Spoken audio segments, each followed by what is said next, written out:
নিজের দক্ষতা এবং নিজের যোগ্যতা প্রমাণ করে দিল এবার অনির্বাণের সামনে নীলু। হ্যাঁ বন্ধুরা, ভিডিওতে লাইক দিয়ে দেখতে থাকুন। সকলের বারণ অমান্য করে অবশেষে যখন নীলাঞ্জনা রাইকে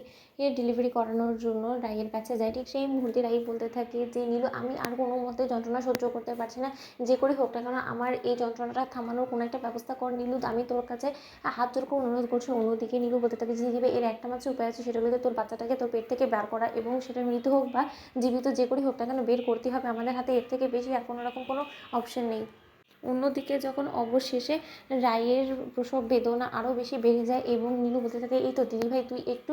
চেষ্টা কর, একটু প্রেশার দেওয়ার চেষ্টা কর দিদিভাই, এরকম করে হতাশ হলে কোনো মতে চলবে না, তোর হাল ছেড়ে দিলে কিন্তু তোরও সন্তানেরই ক্ষতি হবে, এবং মাঝপথে তুই যদি তোর সন্তানকে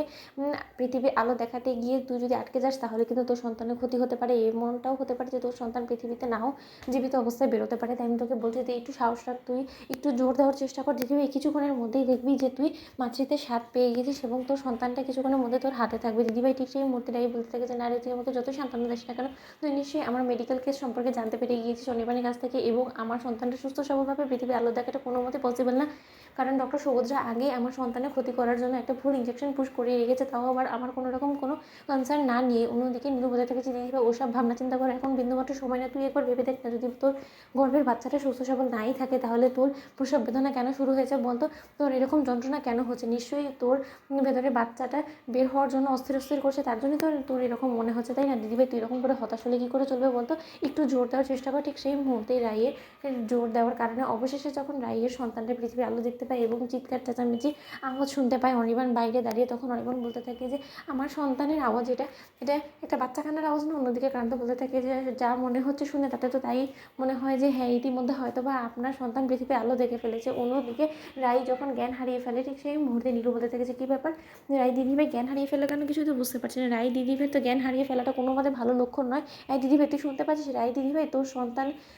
হয়েছে, তুই বুঝতে পারছিস না, তোর মেয়ের সন্তান এসেছে এই পৃথিবীতে, আর তুই দেখবি না, তুই প্রথমবারের মতন ওকে গালে লাগাবি না, সেটা কী করে হতে পারে দিদিভাই, তুই শুনতে পাচ্ছিস রাই দিদিভাই? অন্যদিকে মন্দিরে বলতে থাকে যে এটা কী হলো নীলু, আমরা তো এটা কোনোভাবেই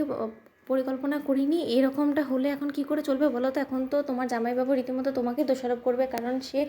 বাচ্চা প্রসব করা মাত্র এরকম করে অচেতন হয়ে পড়লো, এবার নিশ্চয়ই এই কন্ডিশনের জন্য তোমার জামাইবাবু তোমাকে সন্দেহ করবে এবং বলবে যে তুমি হয়তো বা ইচ্ছাকৃতভাবে তাকে মারার চেষ্টা করছো, তার জন্য হয়তো বা তার জ্ঞান ফিরছে না। অন্যদিকে নীলু বলতে থাকে যে না না, দিদিভাইয়ের জ্ঞান ফিরবে না, সেটা কী করে হতে পারে? অন্যদিকে এই কথাটা যখন মন্দিরের বাইরে গিয়ে অনির্বাণকে বলে, ঠিক সেই মুহূর্তে অনির্বাণ বলতে থাকে আমি ভেবেইছিলাম, এটা ডক্টর সুভদ্রা আগেই বলেছিল যে কোনোভাবে মা এবং সন্তান দুজনকে সুস্থ সবলভাবে পৃথিবীতে রাখা সম্ভব হবে না, এবং সেটাই হলো, এবং তার পাশাপাশি নীলু তো আছেই। তো বন্ধুরা লাইক কমেন্ট শেয়ার করো, সাবস্ক্রাইব করতে ভুলো না।